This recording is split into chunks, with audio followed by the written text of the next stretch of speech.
Hey, what's up, guys? This is Elo Speaks back again with another video.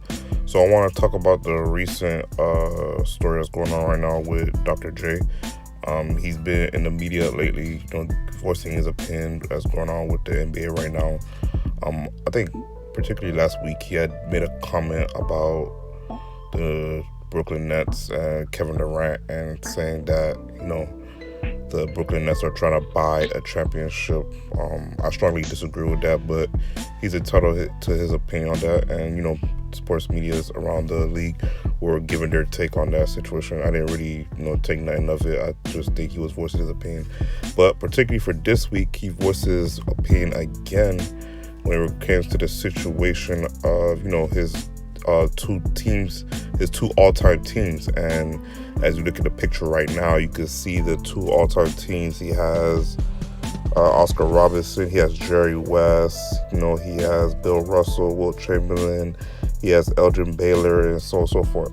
And then he has his second team with Michael Jordan, Larry Bird, and all those guys. And when you giving your opinion about your all-time teams and certain athletes are missed out or certain athletes are not in the right place, you're going to hear from social media, especially from rabid fan bases such as LeBron James and MJ fans and so on and so forth. With regards to that situation, people are going to say, oh, this is such an old head list, and all these guys in this list don't belong, they can't play to this league, and blah blah, all that crap. I'm not particularly mad at his list or think nothing of it. This is his list. During his heyday with the NBA, these are the players that he thought are the best of the best during his time. And who am I to argue his list? And it's not a bad list. These are some top great players of all time. They're not my top great players of all time, but these are some solid great players that he's seen, played against. So who am I to tell him that this list is not good? Another comment that he made as regards to this situation, because people brought up, oh, how come LeBron James is not on this list? How come LeBron James is not on your top two all-time teams list, or your first or second? And he made a comment about that situation, saying that the reason LeBron James is not on this list is because he's the one who basically made the super team issue like big as it is today, to where teams leave franchises and go to other teams, or they team with other superstars to form super teams and stuff like that. He basically saying he jump-started it. Now, he's right and wrong with that situation. The part where he's wrong is, I wouldn't say LeBron James started it, but he did popularize it.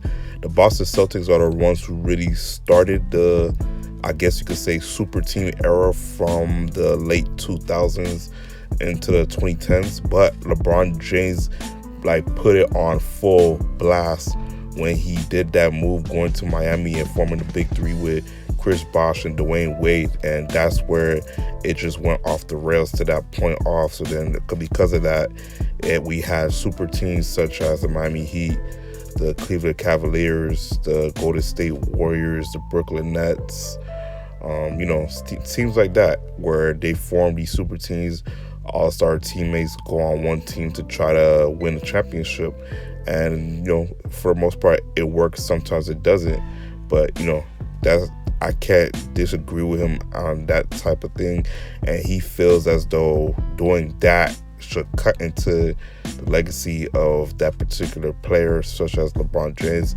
And he doesn't value LeBron James as a great player because he's doing that, forming super team to win championships. And to some degree, I agree with that.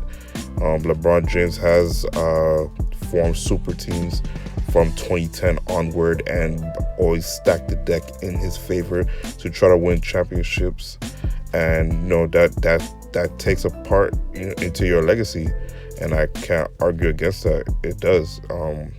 When it comes to Michael Jordan never had three superstars on his team. He had Scottie Pippen was a star, and then he had a good defensive player in Dennis Rodman, but he never had three bona fide superstars on his team to dominate the league. He dominated the league in his era against the teams that he faced, while LeBron James continued to stack the deck and try to stack up all-stars on his team when it came to Chris Bosh, Dwayne Wade, Kyrie Irving, Kevin Love, Ray Allen, Anthony Davis, and right now, as we speak, he has Andre Drummond on his team. So again, he formed another big three. So you could look at it that way. So you could see it right there on the screen. He's the guy who led the charge of the super teams, and how could you argue against that unless you're a rabid LeBron James fanboy who can't see the forest through the trees? He did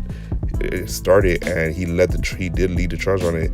They want to disguise it and say, oh, this is player movement, but then those same people who said that's player movement are mad at Kevin Durant for doing quote-unquote player movement by going to the Golden State Warriors or forming his super team in Brooklyn. So there's a lot of hypocrisy going on.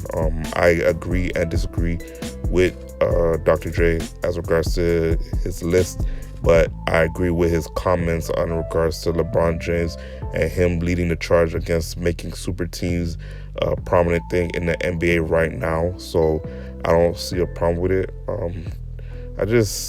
It's just silly to me how like people can't have their own opinions about who they think is a great athlete or who they think is the best without being savage between the media fandom and the NBA community, where they'll automatically look at this person as trash because they don't have any championships or because they didn't play in this particular era, so they think this person is garbage. So it's just a bunch of stupid nonsense to me. But again, Dr. Dre is entitled to his own opinion. There's some things I disagree with. There's some things I do agree with, especially with the LeBron James thing. He's been team hopping, team stacking since the beginning of 2010 once he formed his big three in Miami. So that's something you cannot deny, regardless if you're a rabid LeBron James fanboy or not.